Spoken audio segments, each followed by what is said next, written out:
This is what healing your shame can look like. Me a few years ago would have never attempted this look. But here I am today with the rainbow on my face and loving it. Like, look at that. And I couldn't be happier. Because I've learned to let go of the need to think about how other people are going to perceive a color on me. It's all about me and what I want to do. Okay?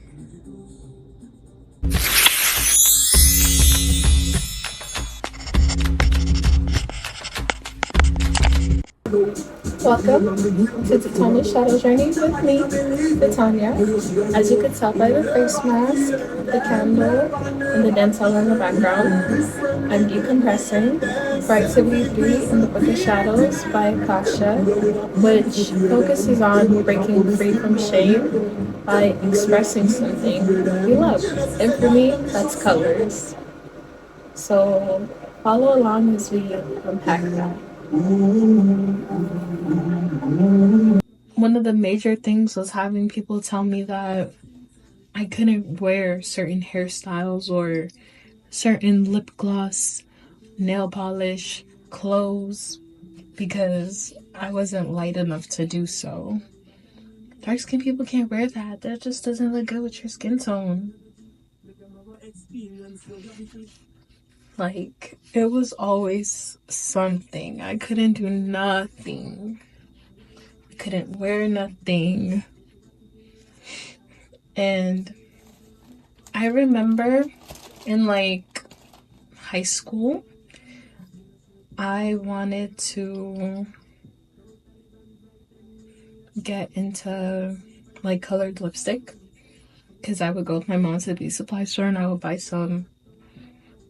And people would just like make fun of me all the time for it. And I eventually just stopped wearing it one day and never looked back. If you go back to my last video, you could see the transition from me doing like colored lipstick, colored hair to just black and natural makeup. And it took so much internal work for me to get comfortable trying bold hair colors, bold makeup, even just wearing the color yellow.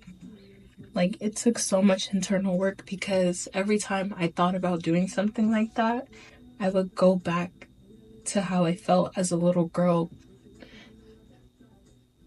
being told that because of my skin tone, I'm just prohibited from wearing all these things, from trying all these things. It got to a point when I was younger that I even thought about bleaching my skin. I lied. I tried to bleach my skin. Because I was like, maybe if I am lighter, then people will be kinder and more willing to accept me wanting to wear all these colors and try all these things with my hair and nails and makeup. Especially when a lot of my family members who were dark skinned and looked like about my skin tone, some darker, some barely lighter. Oh my gosh, my nose ring's gone. Like, they were bleaching their skin, so I was like, okay, maybe that's what I gotta do too. Because the only other times I would be complimented about my appearance was if I was half naked, and that's because I had body. I hit puberty early, so I had that going for me at the very least. So I'm English. I maximized off of that. And it was just always skin. Cause it was just like always skin out. Because at least people would focus more so on what I did have than what I didn't have, which was the skin tone to pull off some of the things I wanted to wear and try out.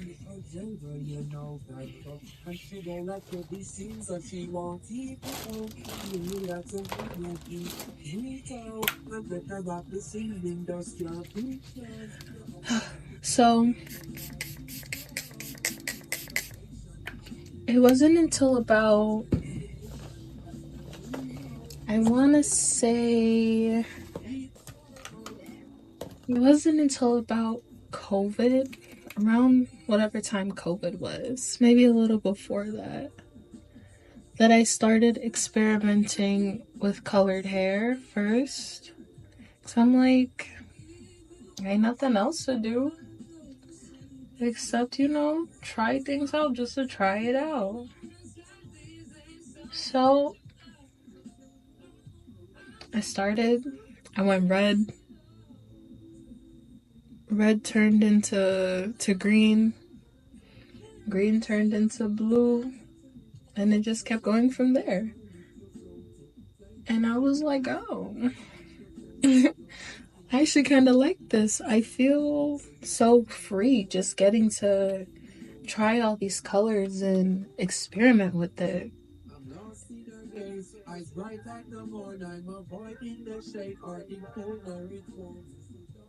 And I felt just so myself getting to tap into that. And because I like art, I took it a step further and started dyeing my wigs myself, which was very messy, but so fun. So it was like a little art project, but just made me learn to love it more. And as I started to get more comfortable trying bold hair colors, then I was like, if I could do this with my hair, what's stopping me from doing it with my makeup?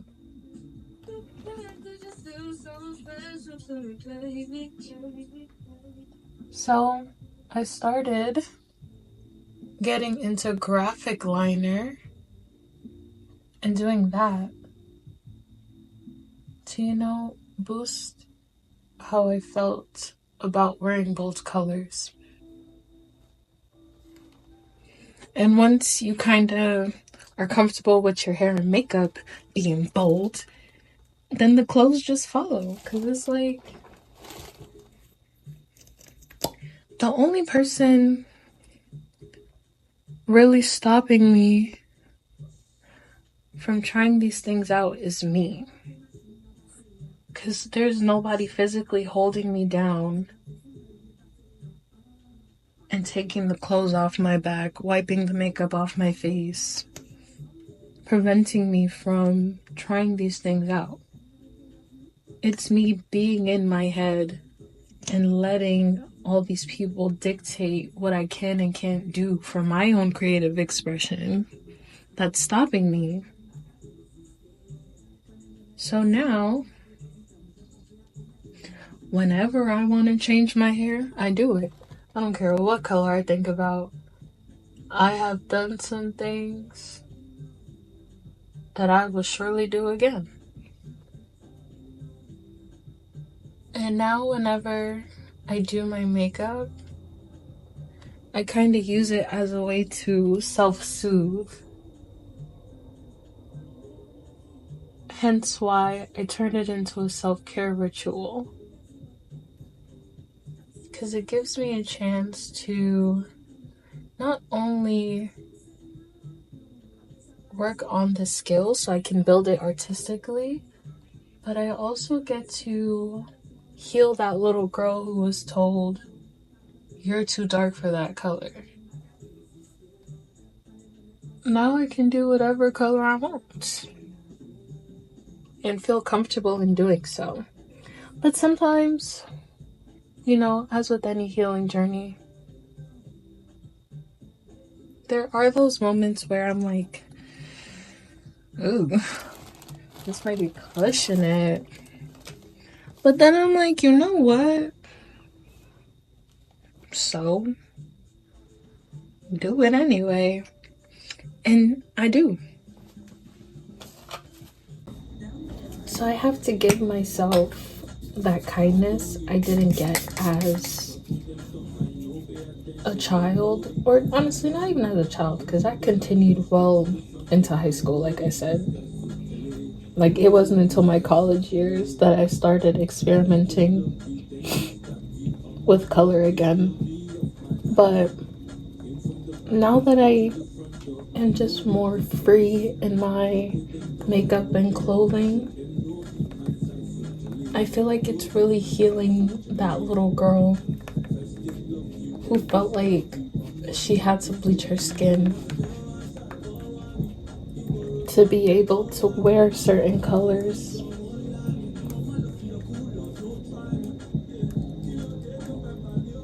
And that's why I make it a healing thing for me.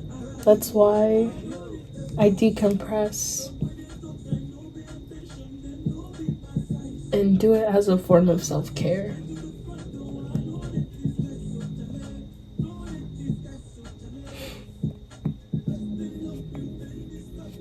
So that she can feel safe in trying out these new techniques and trying out these new colors. Every time I find English every time I find a new color that I like, it feels like I'm healing a part of myself rooted in shame and insecurity.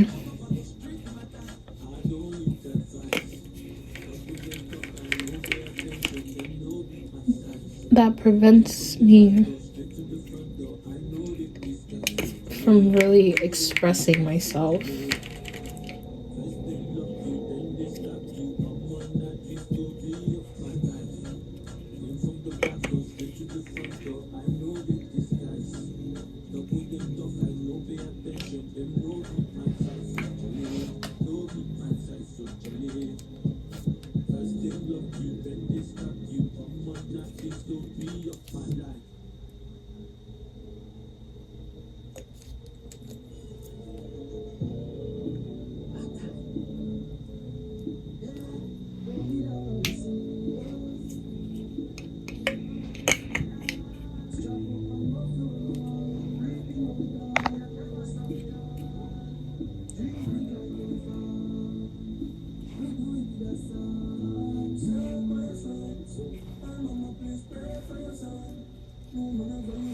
One thing I will say though is that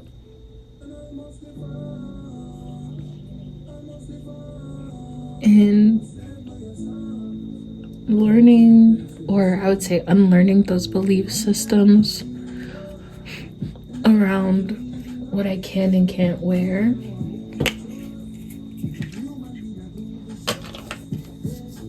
is that it is a little hard for me sometimes to accept compliments associated with my skin or with makeup or my clothes, because I'm like,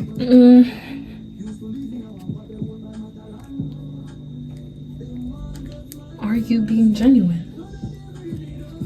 But then I have to remind myself that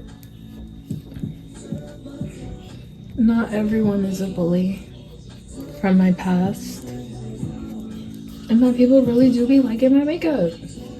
They do be liking my skin. They do be liking my clothes. And I can't take everything with malicious intent, because that's how I feed back into that cycle of, oh, you're not light enough for that color.